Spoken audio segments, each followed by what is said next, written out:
शांति अपने दो बेटों अर्नव और आरुष के साथ शांति से जीवन बिता रही थी। लेकिन शांति के पति सोहन से उसकी कभी कभार थोड़ी अनबन हो जाती थी। एक दिन शांति रोज की तरह सुबह का खाना बना रही थी, तभी दरवाजे की घंटी बजी। घंटी की आवाज सुनकर वो दरवाजे की ओर जाती हुई कहती है, अरे आती हूँ, कौन है, सब्र करो। शांति दरवाजा खोलती है तो देखती है कि उसके जेठ मोहनदास सामने खड़े होते हैं। वो सक पकाकर अपना घूंघट करती है और पैर छूकर कहती है, आइए आइए जेठ जी। कैसी हो शांति?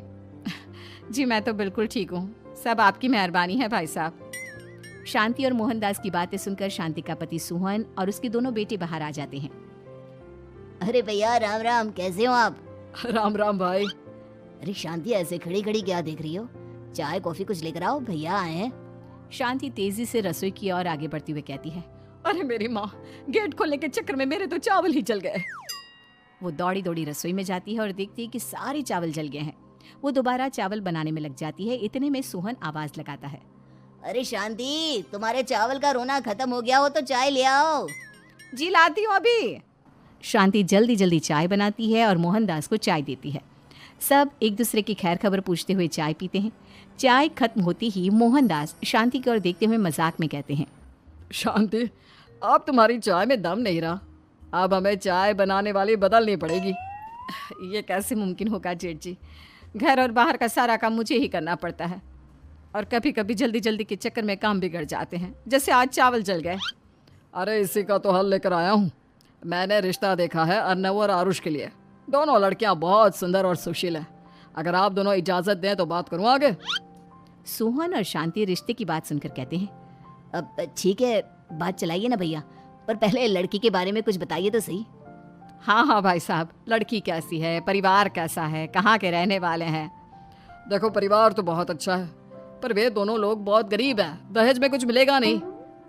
अरे हमें दहेज में कुछ चाहिए भी नहीं, बस लड़की संस्कारी होनी चाहिए। एक लड़की तो पढ़ी लिखी है और शहर की रहने वाली है, पर दूसरी अपनी गरीबी की वजह से पढ़ न सकी और गांव में रहती है। लेकिन दोनों है बहुत खूबसूरत। अगर तुम सबको देखते ही पसंद ना आ जाए तो मेरा नाम बदल देना। हाँ, पर तो हम आंखें मूंद कर भरोसा कर सकते हैं भैया। आप आगे बात चलाइए, हम शादी करने को तैयार हैं। कुछ ही दिन में अर्नव और आरुष की शादी हो जाती है। आरुष की शादी अनपढ़ लड़की मंजरी से हो जाती है, जो कि बहुत भोली भी होती है, और अर्नव की शादी पढ़ी लिखी लड़की तनुजा से हो जाती है, जो कि घमंडी और चालू होती है।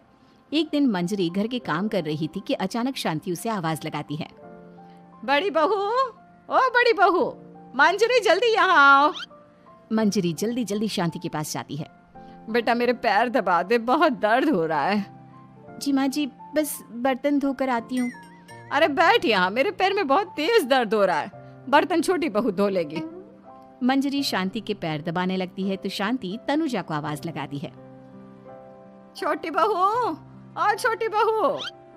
तनुजा थोड़ी देर से आराम से चलकर आती है। जी माँ जी, आपने बुलाया मुझे? आपको कोई काम था क्या? तो कुछ काम कर रही है या? शांति की बात काटते हुए तनुजा बोलती है, कुछ नहीं माँ, फोन पर अपने घर पर बात कर रही थी। अरे बाद में बात करियो अपने घर वालों से, पहले जाके बर्तन धो ले। तनुजा मुंह बनाते हुए अपनी जिठानी की ओर देखती है और मन ही मन कहती है, ये महारानी वहां बैठी है, ये नहीं कि बर्तन धो ले। मैंने इतनी पढ़ाई बर्तन धोने के लिए की थी क्या? तनुजा दांत पीसकर वहां से चली जाती है। अगले दिन सब दफ्तर चले जाते हैं, तभी डाकिया चिट्ठी लाता है। शांति चिट्ठी लेकर मंजरी से कहती है, बड़ी बहू, जरा छोटी बहू को बुलाना, एक चिट्ठी आई है। मेरी तो आंखें कमजोर है तो मुझसे पढ़ा नहीं जाएगा। मंजरी तनुजा के पास जाकर कहती है, तनुजा, तुम्हें माँ जी बुला रही हैं। मुझ पर हुक्म मत चलाओ, काम बताओ काम। अरे मैंने तुम पर कहाँ हुक्म चलाया, और हुक्म चला भी दूंगी तो क्या हुआ, तुम तो मेरी छोटी बहन की तरह हो ना। तुम जैसी अनपढ़, जाहिल और गांव की गवार मेरी बहन नहीं हो सकती। बेचारी मंजरी तनुजा की बात सुनकर अपना सा मुंह लेकर रह गई। कोई चिट्ठी आई है, माँ जी तुमसे पढ़वाना चाहती है, बस इसलिए बुला रही हैं। मुंह टेढ़ा करके तनुजा मंजरी का मजाक बनाती हुए कहती है, अनपढ़ कहीं की। तनुजा का ऐसा बर्ताव देखकर बड़ी बहू बहुत दुखी होती है। तनुजा को अपनी पढ़ाई का घमंड इतना हो गया कि अब वो घर के कोई काम नहीं करती और अपनी जिठानी का मजाक बनाती रहती। तनुजा का ये बर्ताव अब उसकी सास को भी नजर आने लगा था। एक दिन शांति ने अपनी बड़ी बहू से कहा, मंजरी, तनुजा हर समय तुम्हारा मजाक उड़ाती है, तुम्हें गुस्सा नहीं आता क्या? आता तो है माँ जी, लेकिन मैं क्या करूं? जब भी उसे कुछ बोलती हूँ वो और भी जली कटी बातें मुझे सुनाकर चली जाती है। मैं उसे अपनी छोटी बहन की तरह प्यार करती हूँ, लेकिन उसके दिल में मेरे लिए कोई इज्जत नहीं। बहू, तूने वो कहावत सुनी है, जुल्म करने वाले से ज्यादा जुल्म सहने वाला अपराधी होता है। मंजरी अपनी सास का इशारा समझ जाती है। वो अपनी देवरानी को सबक सिखाने की ठान लेती है। और एक दिन शांति अपनी दोनों बहुओं के साथ बैठी थी तो शांति अपनी बड़ी बहू से पूछती है, अरे बहू, शाम होने को है, कुछ सोचा है क्या बनेगा खाने में? माँ जी, मेरे तो सर में बहुत दर्द है आज। मेरी प्यारी देवरानी ही कुछ अंग्रेजी खाना बनाकर खिलाएगी। सुना है पढ़े लिखे लोग अंग्रेजी खाना बहुत अच्छा बनाते हैं, क्यों तनुजा? इतना कहकर मंजरी अपनी सास की ओर देखकर मुस्कुरा दी। तनुजा अपनी तारीफ सुनकर बहुत खुश हो गई। इतने में शांति कहती है, ये तो सच बात है छोटी बहू, ये तो मैंने भी सुना है।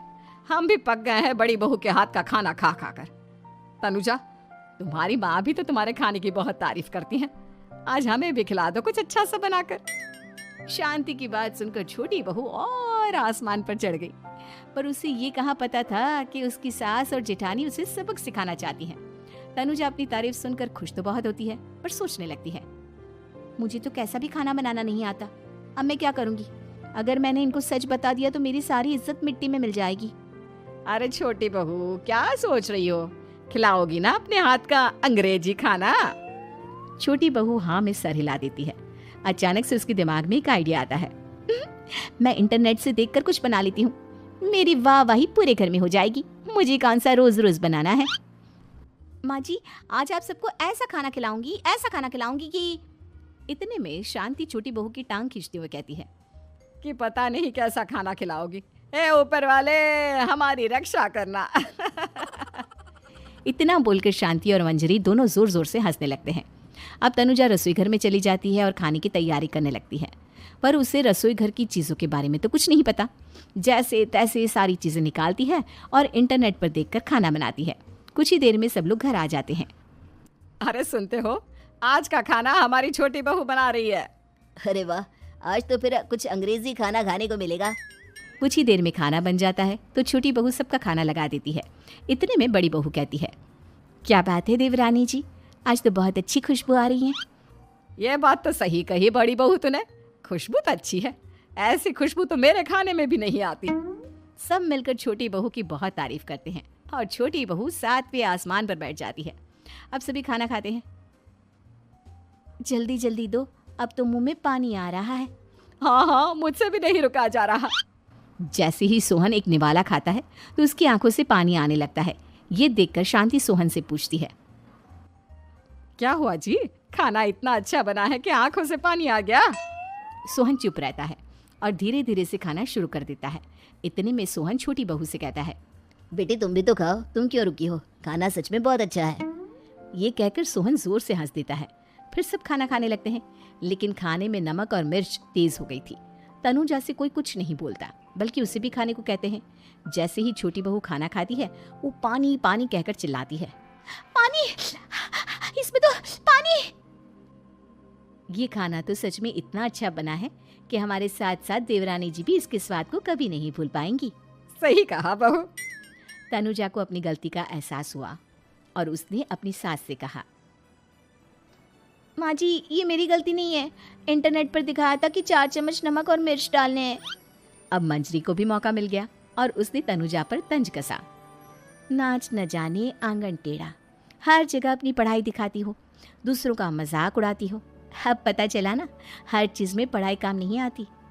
और तुम तो शहर में रही हो, तुम्हें तो मुझसे भी अच्छा खाना बनाना आना चाहिए ना। बेटा, अगर तूने ठीक से सब सीखा होता तो आज तुझे शर्मिंदा नहीं होना पड़ता। बात शहर या गांव की नहीं होती। मंजरी गांव से आई है, लेकिन उसे घर का काम करना और खाना बनाना सब अच्छी तरह से आता है। तुम शहर में रही हो, तुमने ये सब क्यों नहीं सीखा? छोटी बहू सर नीचा कर सबसे माफी मांगती है और बहुत शर्मिंदा होती है। दीदी मुझे माफ कर दो, मैंने आपको बहुत बुरा भला कहा, पर आपने मुझे हमेशा ही माफ किया। आज मुझे अपनी गलती का एहसास हो गया है। अब दोनों बहुएं मिलकर घर का काम करने लगी और एक दूसरे को अपने गुण बांटने लगी। मंजरी ने अपनी देवरानी को खाना बनाना और घर का काम करना सिखाया, वहीं तनुजा ने भी अपनी जेठानी को पढ़ना लिखना सिखाया। शांति और सोहन ऐसी बहुएं पाकर बहुत खुश थे।